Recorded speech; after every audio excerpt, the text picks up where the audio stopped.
And I learned two very important things there about myself when I was doing this work. Number one, the world doesn't revolve around me. Or number two, if I'm going to be happy professionally, which would spill into my personal life, then I have to do something where I'm helping people.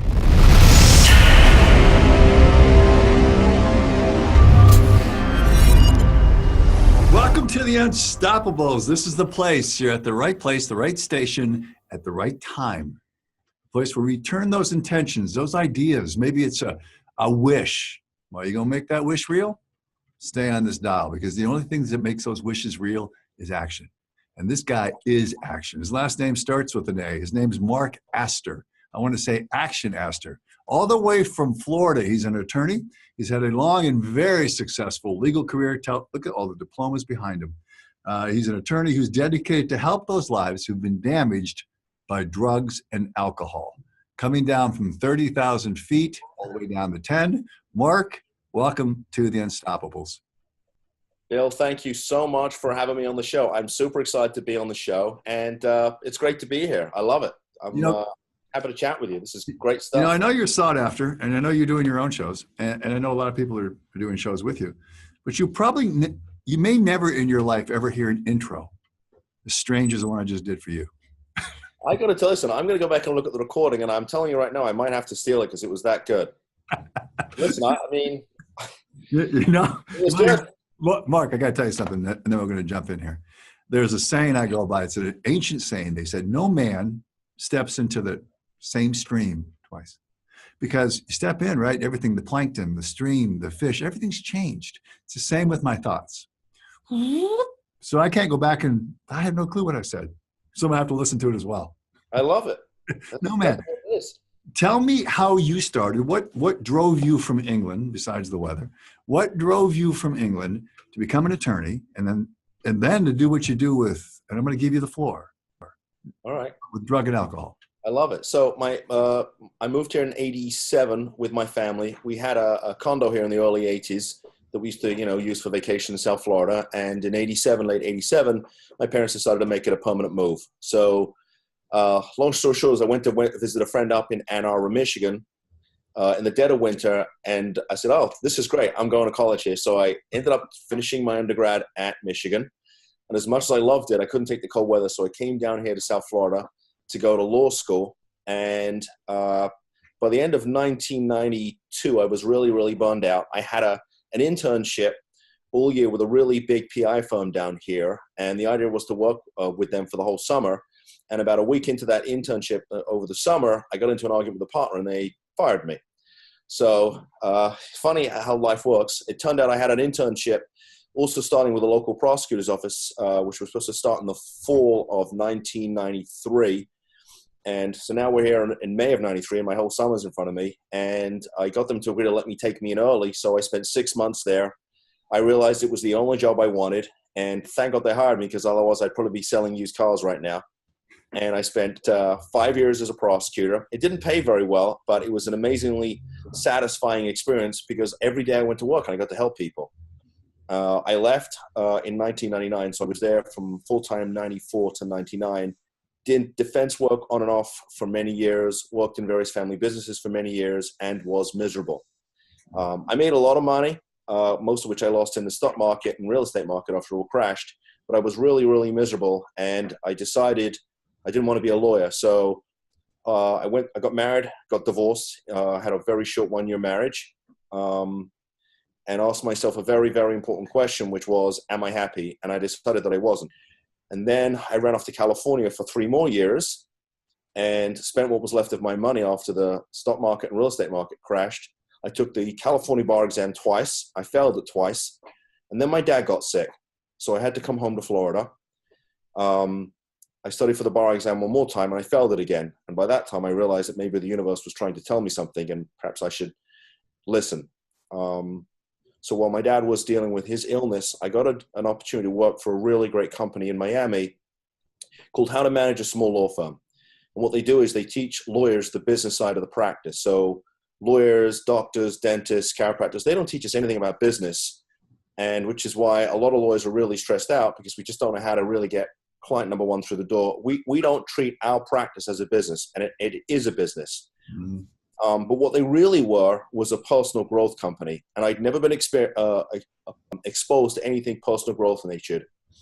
And I learned two very important things there about myself when I was doing this work. Number one, the world doesn't revolve around me. Or number two, if I'm going to be happy professionally, which would spill into my personal life, then I have to do something where I'm helping people.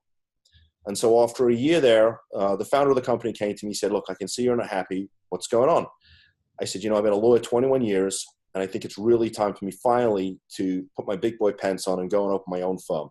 And he said, well, what do you want to do? I'll help you. And I said, well, I was a prosecutor for many years. I did defense work for many years. I think I'll just open a practice, doing criminal work. And he said, well, that sounds good, but there's a million criminal lawyers out there. Is there anything else that might motivate you to get out of bed in the morning? And I said, well, I realize this sounds a little odd. I said, but I've noticed in my life that I'm surrounded by people who are in recovery. And even have somebody in my family who's dealing with that issue, who I haven't spoken to in a long time. And he said, well, why don't you build your business, help on those people? And I said, can I do that? He said, I know, you're a lawyer, go figure it out. Mm-hmm. So I went online, and it turns out we have a really great statute here in Florida called the Marchman Act. And that is an involuntary commitment statute for people who are suffering from addiction and co-occurring mental illness. And I realized there was only two other lawyers who were even touching the space, and they weren't doing criminal work. And as a former prosecutor, I noticed very early on as a young prosecutor that most of the people in our system are there because they either have addiction and or they have mental illness. So I said, well, why don't I do the Marchman Act work, and why don't I do the criminal work? That should cover most of the bases. So I will tell you, I started my business out of the local library here because they had free Wi-Fi back in January of 2016 because I was flat broke. I mean, flat broke. Zero. I had to borrow $500 from my parents so I could make a car payment. That's how broke I was. And I got my first case. I took an office, and at a sort of networking event in our office space, I met a lawyer who was doing guardianship work. So, and she had practiced for many years in Massachusetts. And I said, well, tell me about this guardianship stuff. What is that? And she said, well, when your parents get a little older and perhaps they're suffering from Alzheimer's or Parkinson's or dementia, and they can't make decisions for themselves, you can go into court and you can basically ask the court for permission to start making financial decisions for them, medical decisions. You could take complete control of their lives. And I said, well, why couldn't we do that with a kid who's suffering either from mental illness or addiction issues? Why couldn't we do that? Because once the kid's over 18, they get to make their own decisions. And if they're, whacked out in drugs, or they're suffering from some type of mental, disease, mental health disease, they make really bad decisions. Mm-hmm. And she said, I don't know, I'm sure we could. So we started doing guardianship work. So we really, we do criminal work, we do Marchman Act work, and we do guardianship work. And those are the three arenas that you must practice in if you're going to offer anyone a complete solution to the problem. And so, when people ask me what I do, Bill, I don't tell them I'm a lawyer. And there's two reasons for that. Number one, my father ultimately passed away in January of 2017, the 15th, a week after my 50th birthday. And I didn't realize how much I learned from him until he was gone. But one of the things he used to tell me was he hated all the lawyers except for me. So I became a little paranoid, and I stopped telling people I was a lawyer. But the second reason I don't tell people, at least initially, that I'm a lawyer is that it's really a small part of what I do. I spend my time with crying mums and dads who come to us because they don't know what to do. Their kids are out of control. They either won't go on treatment or won't stay in treatment. And because these diseases only get worse with time, if you cannot get your kid into treatment, there's only two other places they can go. They're going to go to prison, or they're going to the morgue. That's it. And so our goal here is using the court systems is to get these kids into treatment and make sure they stay. So we do that, but we also work. I'm very involved in the treatment industry down here. And so I'm going to connect them to a therapist, a treatment center, an interventionist, whatever they need. I'm going to put the package together, and I'm going to give them the solution to the problem. And that's what I do. And that's why I get out of bed every morning, ready to, to really kick a little butt, and what motivates me. And that's why I'm here. And I'm glad I can share my story with you. And that is a great segue, because what you talk about on a YouTube videos, you got to be able to get out of bed with purpose. You've got to know your purpose. So the question that so many people ask me, how do I find my purpose? Well, how would you answer that? That is a really good question. I think you have to figure out what you really care about. And I do think that whatever you do, your mindset has to be, I'm going to help people. And I don't care if you're selling cars, if you're selling social media. You know, one of the things I learned is they say that sales is not something that you do to somebody, it's something you do for somebody. So if you're doing something for somebody, and we're all selling, because as Grant Cardone says, if we're not selling, we're being sold, right? If you're doing something for somebody, then I think you'll feel good about what you do. So whether you're selling cars or social media or legal services or food services, whatever it is if you're doing something where you're helping people and you're doing it for them as opposed to them, I think that you can probably do lots of different things. So my mindset is, how many people can I help every day? And as a result, guess what? I make money, my business gets bigger, I help more people, and it's sort of cyclical that way, right? And If you're that's how much money can I make? You're not helping anybody. But it's a critical point, because the platform you use is law. Yes. The platform I use are different platforms. One of them is the insurance part, which insurance group. But my overarching design, my overarching purpose was always to make it better for somebody else, to actually give something that made a difference to somebody and make it better for them. Because I think success is always found in the service to another. And it absolutely is. I love it. And you know, for a long, long time, I tried everything I could not to be a lawyer. I was so unhappy. And look, I had plenty of dough. I had cars. I mean, I never wanted for anything. And I was absolutely miserable. Miserable. I'm looking at you and I'm thinking of the R word. You are resilient. You are also the epitome of self-determination, because you found a way or made a way when you had no money to go to the library. So here's my point here. You failed the bar exam 3 times. Yep. Why did you keep going? Well, first of all, I don't like to give up. That's number one. And I guess number two, you know, I loved being in California, and I'm like, well, I'm staying in California. I'm going to pass this bar exam. But I think that sometimes, you know, I think when you're a really driven person, sometimes it's very hard for you to shut your mouth and quiet your mind and listen. And while I'm not really a religious person, I do think that the universe speaks to us if we take a little time to listen. And I do think, you know, look, I studied for the Florida bar for 4 weeks and passed it, okay? I studied for the California bar all combined for almost a year and couldn't pass it. What was the difference? Did you learn from your failures? Did you learn anything from the failures besides you got a really hard head and you got resolve? What did you learn from the failures? You know, I think the universe was trying to send me in a different direction. And, you know, when I opened up my law firm 2.5 years ago, I had never, ever been on my own with no safety net. I always had my father there or a business partner there. This is the first time in my entire life, and I'm 51 years of age, that I answer to only one person, me. So I answer for my failures, my successes, and I've learned that whatever comes before me, I can overcome it. It's just a matter of, you know, keep grinding. And, you know, we talk about Shark Tank. I love Shark Tank because you see who grinds and who don't. The ones that grind, they get there. The ones that don't, they don't get there. You're using my analogy about the net, which is a great one, right? Because when you are an entrepreneur, we talked about this off air as well. Failure is a part of the reward. It's a part of the innovation. Key. That's the key ingredient. You can't learn anything from your successes. You won't, and you can't. You're not living in some hermetically sealed bubble.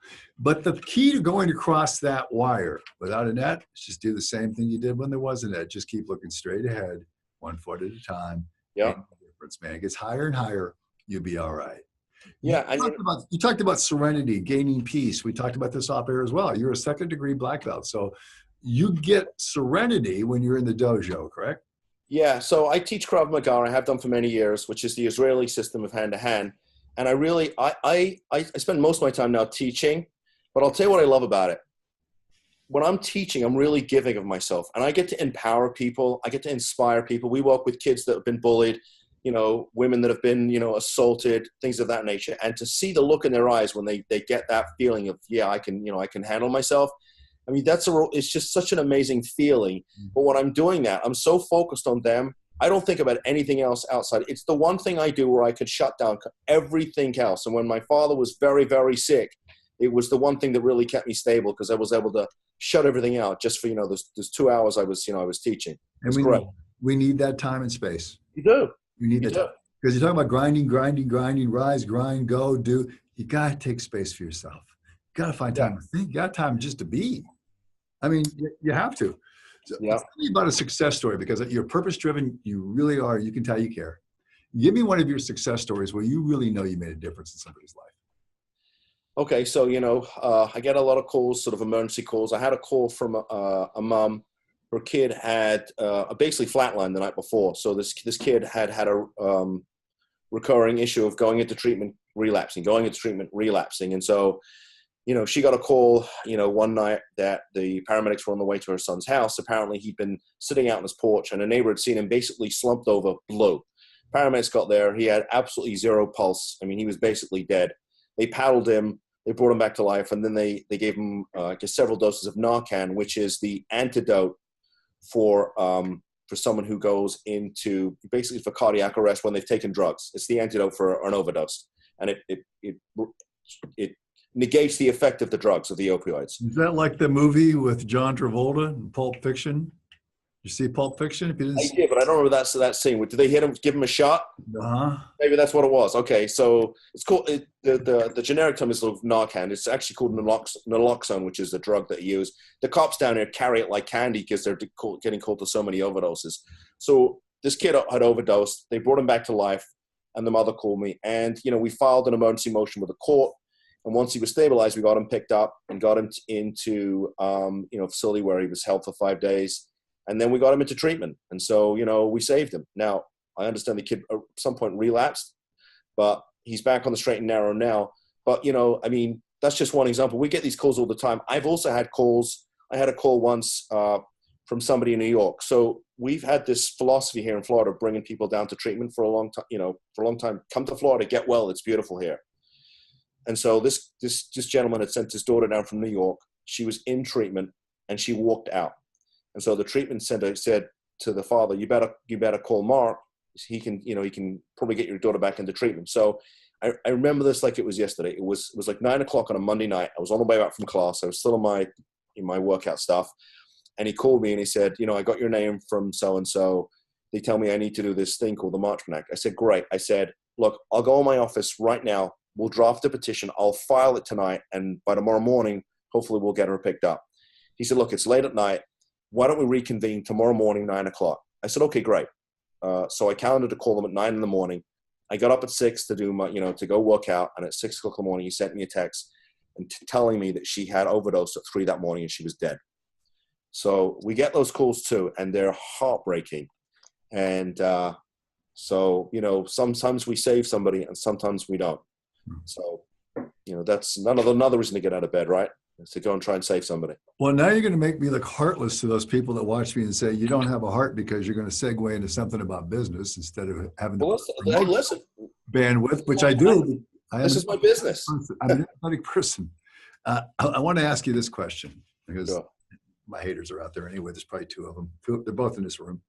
But as a business owner, and I'm thinking about this when the first time you said it, because it's an iconoclast, and that iconoclastic behavior of you're in a law firm and you have a argument with a partner. What the hell's wrong with you?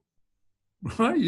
Did you use any of your black belt stuff on the guy? Well, that was many years ago, and I was still a rookie. So, and I don't think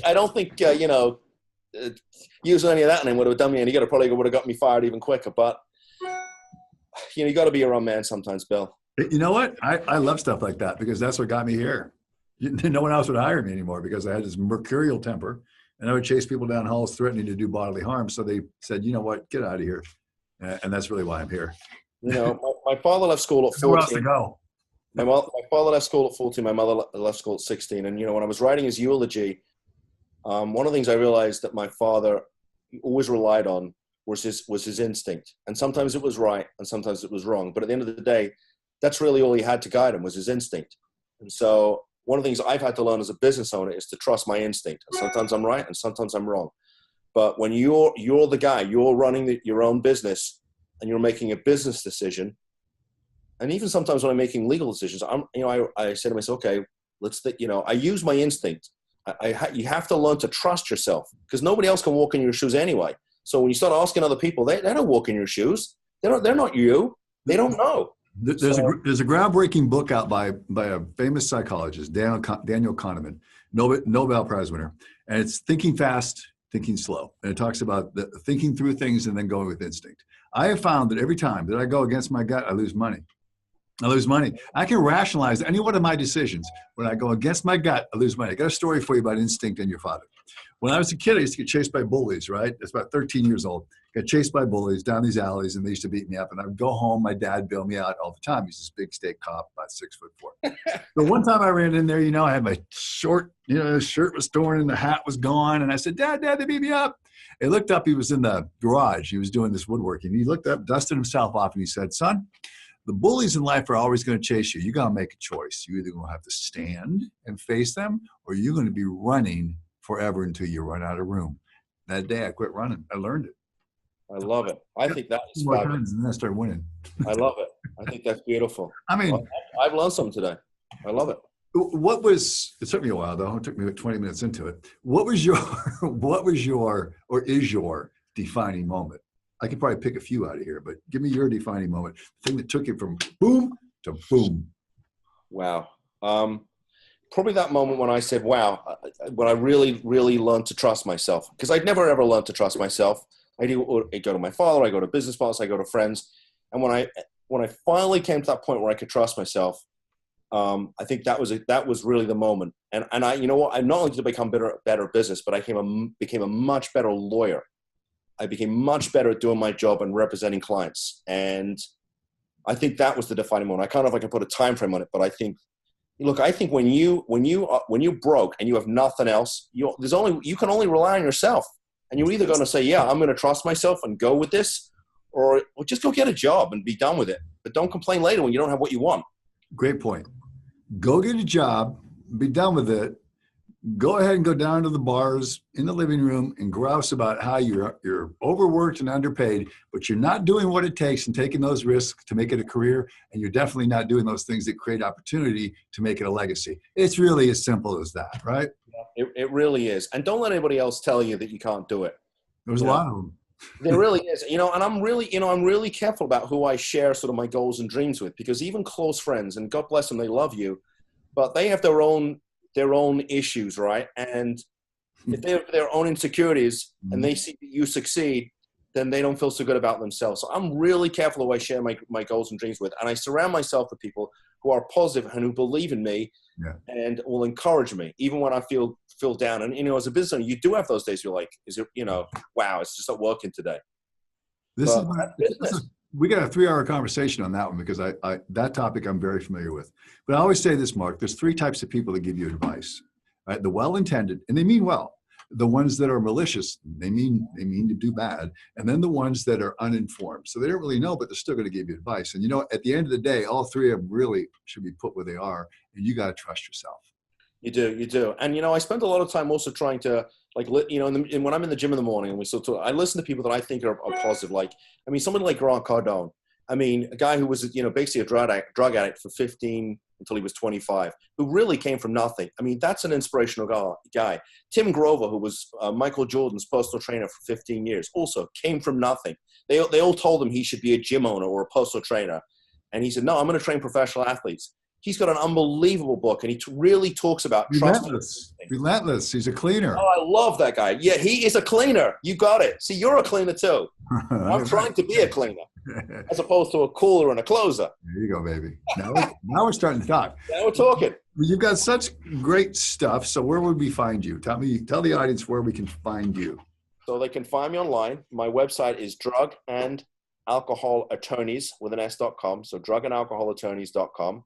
They can email me at Mark, M-A-R-K, at drugandalcoholattorneys.com, or they can call me. The office number is 561-419-6095, 561-419-6095. Great.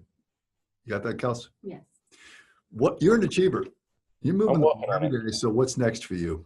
You see, in the grand scheme of things, how do you scale? What's next? So, I'd like to, we have there's 3 lawyers right now.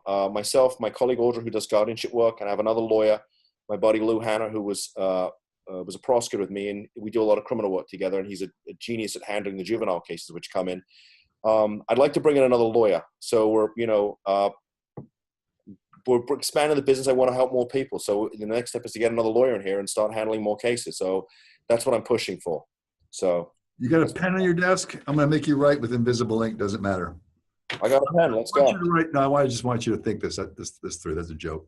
Kind of fell flat. Okay, good. If you're going to write one paragraph that other people could learn from, grow from the experiences in their myriad, the experiences you've had and the ones you're having, what would that paragraph look like? What would it look like? Look like a paragraph, wouldn't it? Yeah, I mean, there's a lot of things. There's what it is. There's no one thing that I would probably write down. It's a myriad of experiences and people and doing things and trying new things and failure and success. I mean, there's just no one thing. I know we talked about it. I love watching Shark Tank because you get to see, you can almost see how things start to work. But there's this consistent things there. Like people who are successful, they really grind, but they know what their goals are, and they don't care if they fall on their face because they're going to get right back up. And I think maybe my paragraph would look a little bit like an episode of Shark Tank. Yeah. Some are good ideas, some are bad ideas. Mark Astor's unstoppable. He embraces failure as a way forward. He's not just an attorney. He's an advocate for people. He's out there to make a difference for people, and every day he gets out of bed with that purpose. And money is simply a byproduct of what he does because he loves doing it. You're also extremely resilient. Well, I love that. Now, for more guests, I can't say they'll be as entertaining as Mark, because you were, sir. Thank you for joining Facebook Live under the Wooditch Network. Subscribe to us, the Wooditch Network on Facebook Live, the Unstoppables. We're going to keep it coming. Love your outfit. You dressed up. You outdressed me. That's the first on this show. Thank you, Mark. Thanks, Bill.